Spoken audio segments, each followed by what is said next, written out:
আর কিছুক্ষণ ধেয়ে আসছে মারাত্মক কালবৈশাখী। তুমুল ঝড়ে লন্ডভন্ড হবে বাংলার বেশ কিছু জেলা। একাধিক জেলায় জারি হয়েছে লাল সতর্কতা। তুমুল বৃষ্টির দাপটে আজ তীব্র গরমে থেকে মিলবে স্বস্তির শ্বাস। জানেন কোন কোন জেলাতে ভারী বৃষ্টির দেখা মিলতে চলেছে? আপনার জেলায় বৃষ্টির পূর্বাভাস কি রয়েছে এক্ষুনি জেনে নিন। ভ্যাপসা গরম আর সূর্যের প্রখর রোদে এক প্রকার ভাজা হওয়ার পরিস্থিতি বঙ্গবাসীর। ফলে সকলে এখন এক পশলা বৃষ্টি আর তীব্র ঝড়ের অপেক্ষায়। তবে এই আবহে মানুষকে স্বস্তি ফিরে পাওয়ার আশ্বাস দিল হাওয়া ভবন। ভারতীয় আবহাওয়া দপ্তর জানিয়েছে ইতিমধ্যে দক্ষিণ বঙ্গোপসাগর পেরিয়ে দক্ষিণ পশ্চিম মৌসুমী বায়ু পূর্ব মধ্য বঙ্গোপসাগরে পৌঁছে গিয়েছে। সবকিছু ঠিক থাকলে আগামী 26শে মে ভারতীয় মূল ভূখণ্ড কেরলে প্রবেশ করবে দক্ষিণ পশ্চিম মৌসুমী বায়ু। এর জেরে বাংলাতে ঝেঁপে বৃষ্টি নামবে। কিন্তু কবে থেকে? হাওয়া ভবন জানিয়েছে বৃহস্পতিবার থেকে শনিবার একটানা ভারী থেকে অতি ভারী বৃষ্টি দেখবে দার্জিলিং, কালিম্পং, আলিপুরদুয়ার, জলপাইগুড়ি এবং কোচবিহার।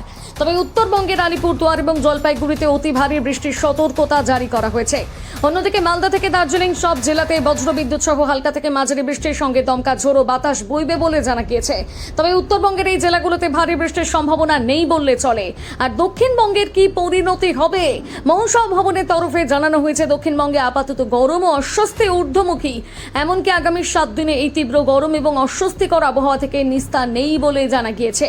এর জেরে কলকাতায় 36 থেকে 37 ডিগ্রি সেলসিয়াস এবং পশ্চিমের জেলায় 40 ডিগ্রি সেলসিয়াস তাপমাত্রা পৌঁছে যেতে পারে বলে অনুমান করছেন আলিপুর আবহাওয়া দপ্তরের আধিকারিকরা।